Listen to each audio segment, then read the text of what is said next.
Hey guys, it's Ruth with bodybyruth.com, the place to be where you're going to learn tips that are going to help you love the life you live.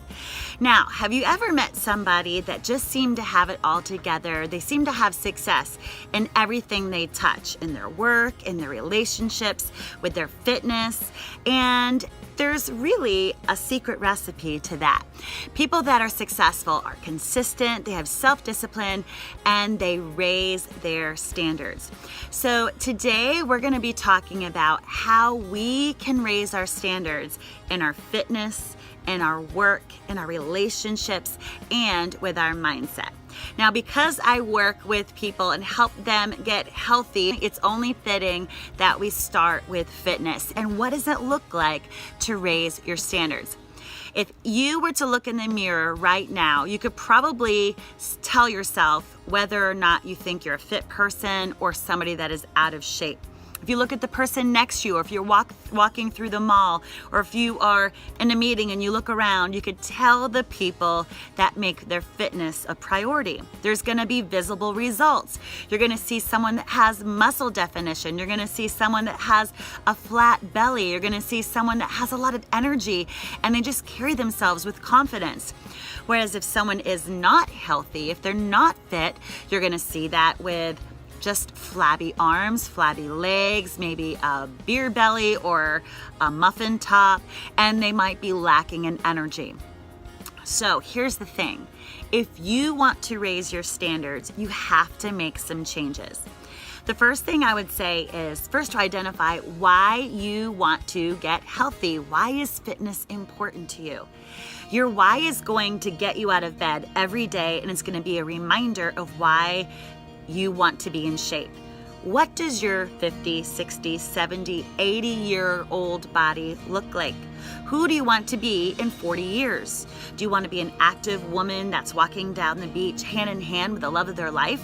Or do you want to be bedridden? Or do you want to be in pain? Do you want to be grumpy and miserable because you've let your body get out of shape and then you've just had this vicious cycle of not being fit, eating bad things, and just throwing in the towel because that's the way you have labeled yourself.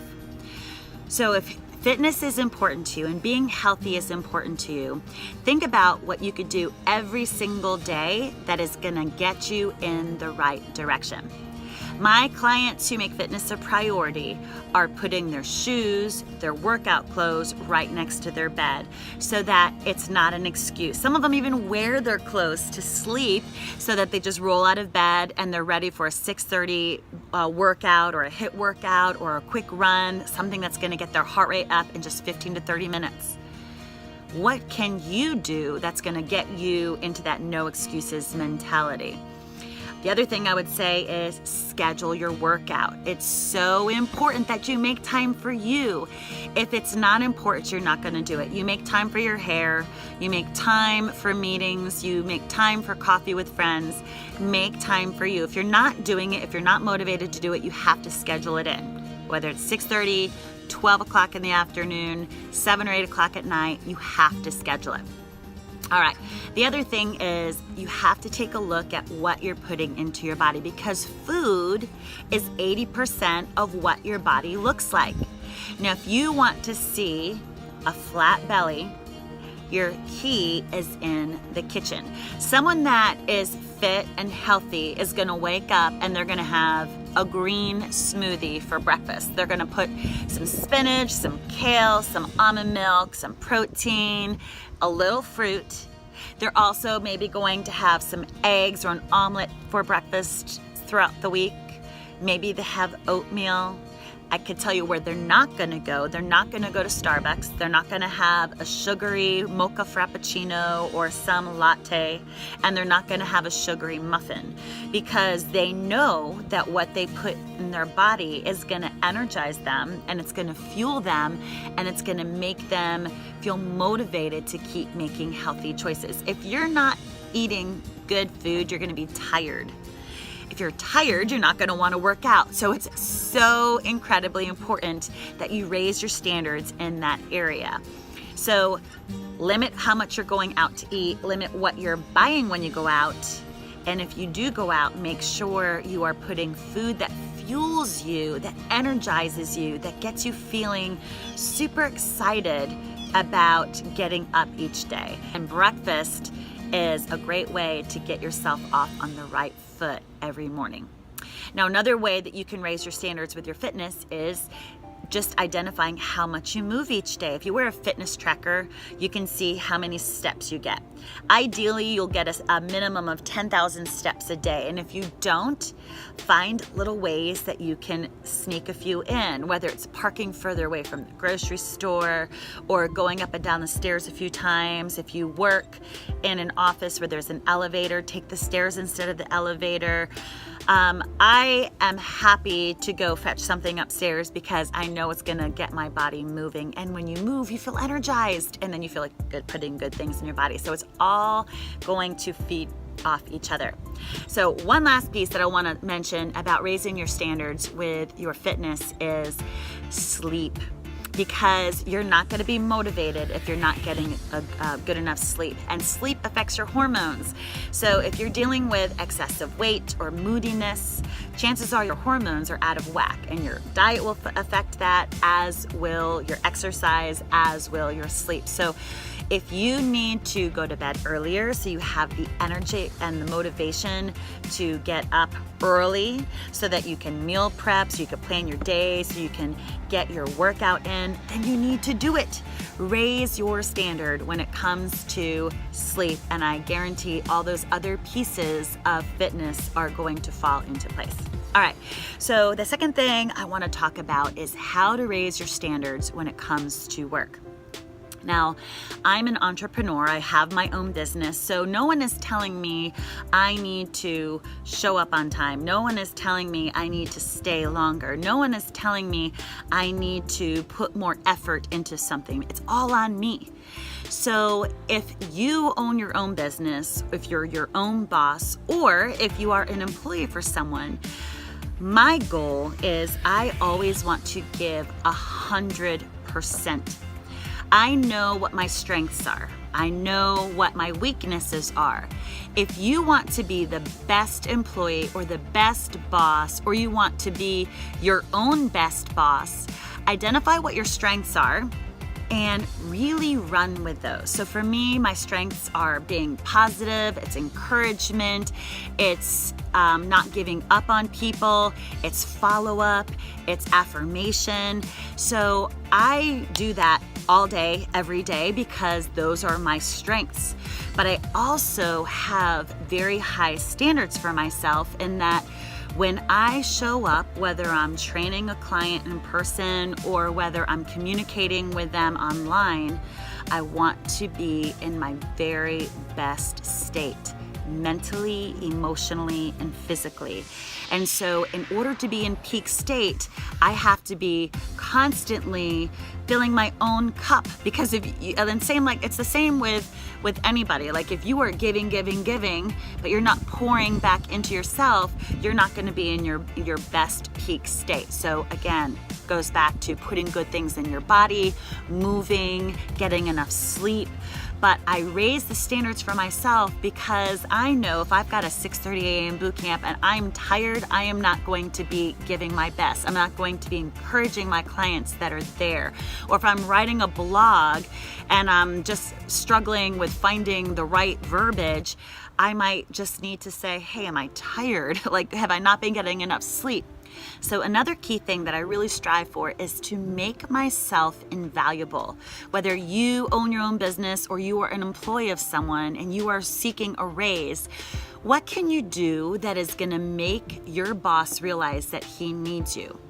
So I want my clients to see that in me. I want them to be like, you know what? I love my life with Ruth in it.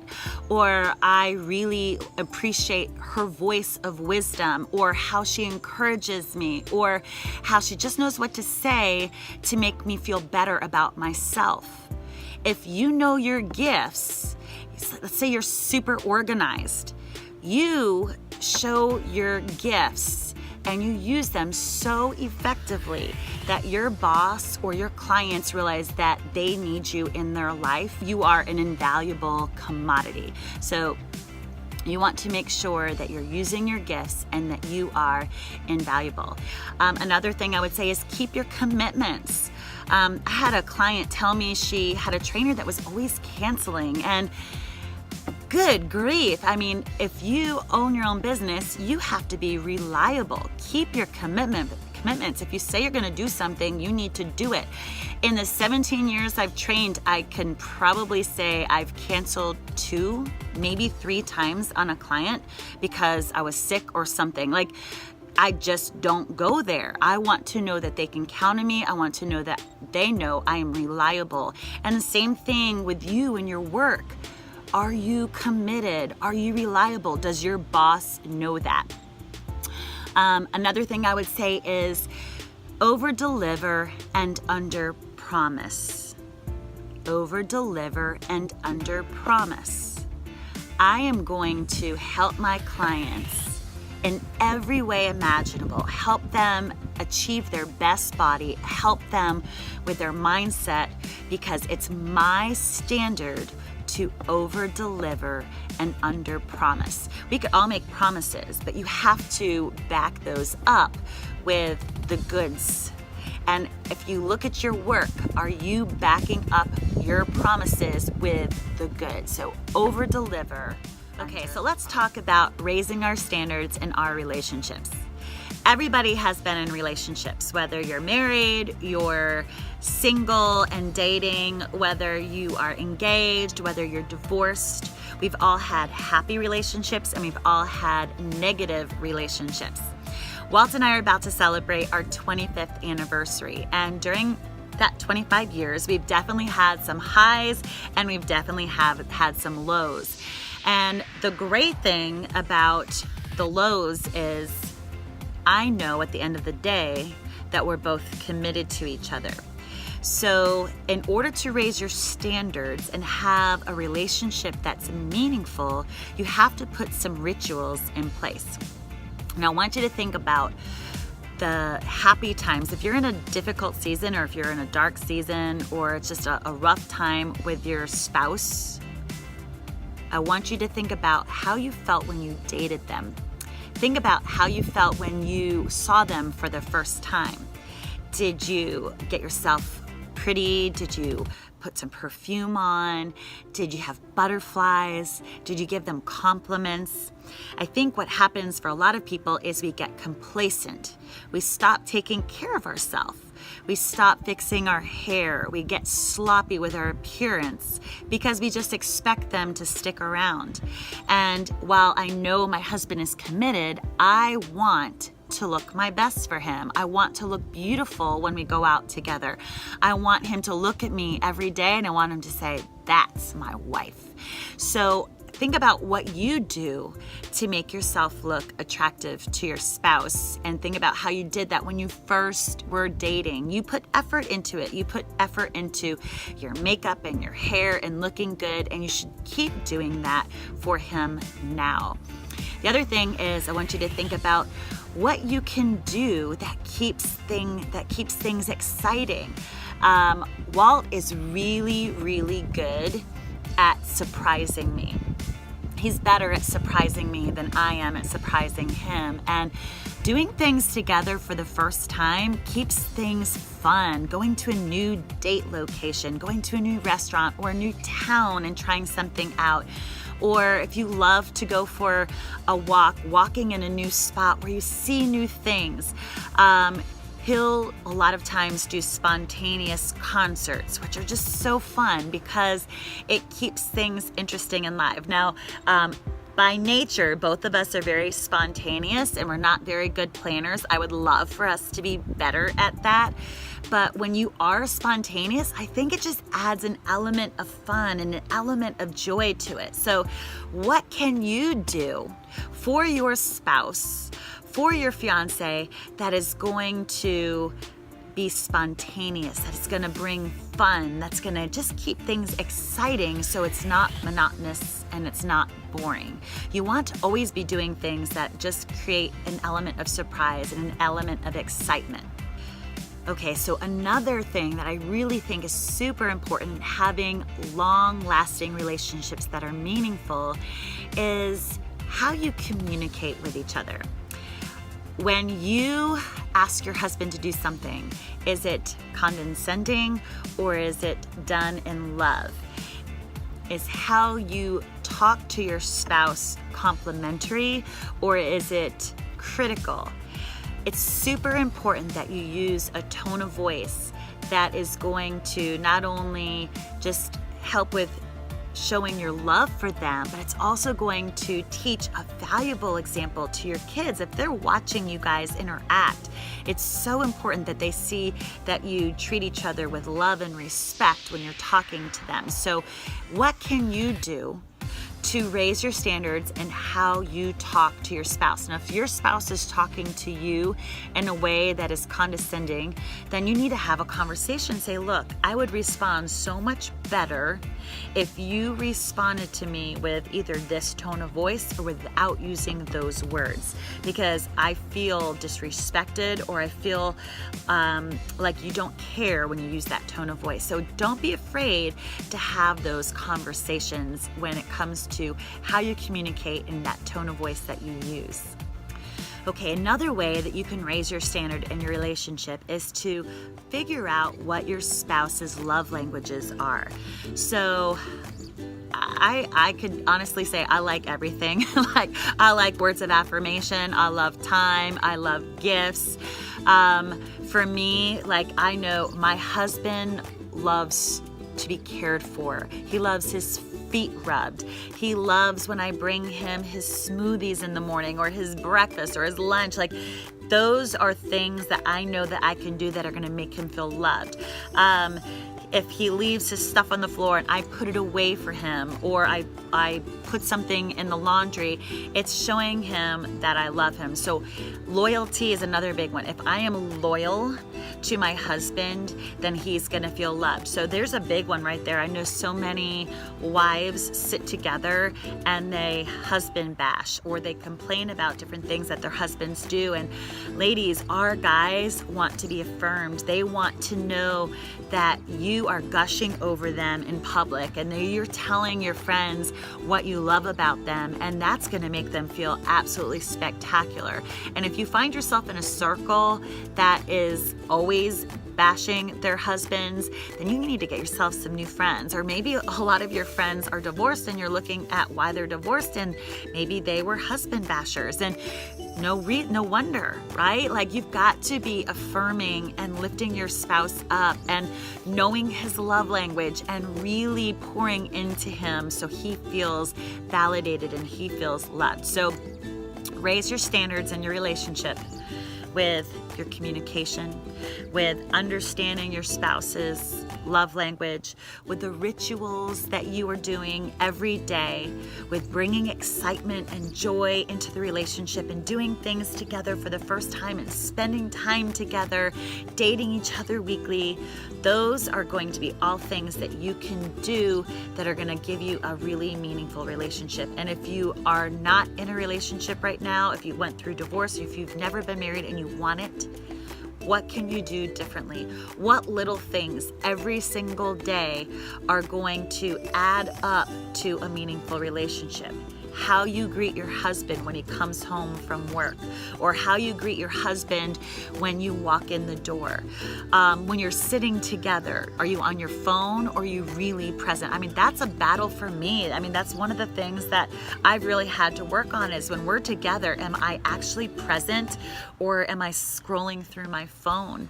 It's a discipline and it's a standard that I'm working on improving, because that's not meaningful. It's not showing my husband that I'm there. It's not showing him that I care. And so what things can you do better? What things do you recognize in yourself that you need to change that are going to raise your standards so that you have a meaningful relationship? All right, so the fourth thing that we're going to talk about is mindset. And this, you guys, is so incredibly important, because what you believe, you achieve. If you are not an athlete and you keep on telling yourself you're not an athlete, you're not going to be someone that gets up in the morning and does an early morning workout. If you say, I'm not an athlete yet, or I'm not a runner yet. That yet gives you promise, it gives you hope. So just by adding that yet, you're changing your mindset. What you believe, you achieve. Now, if you've got negative self-talk, maybe someone marked you as a kid and they called you fat, or they said you were stupid, or you weren't pretty enough, or you had a sister that was pretty, or you had the best friend who was the one that all the boys wanted to date.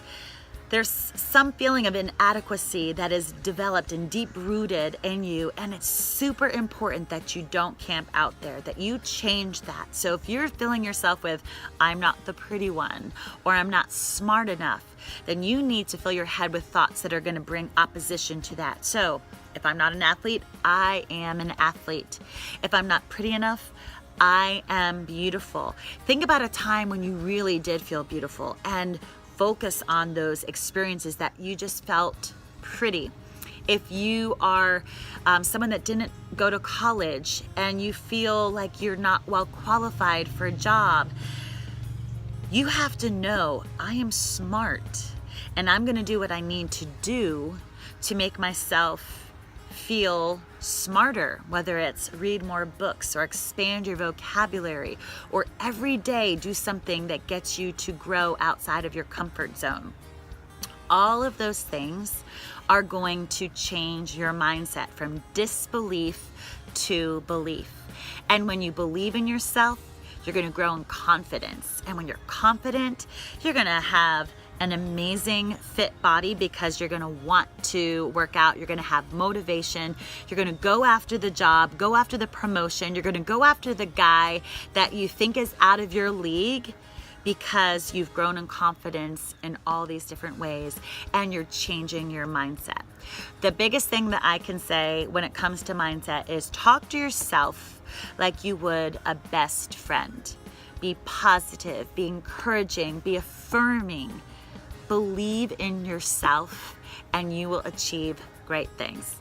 All right, so there you go. How to raise your standards in your fitness, in your work, in your relationships, and in your mindset. If you liked this video, please like it. Click the subscribe button so you don't miss out on any of my tips to help you love the life you live, and share it so that you and your friends can help each other raise your standards. Thanks so much, guys. Bye.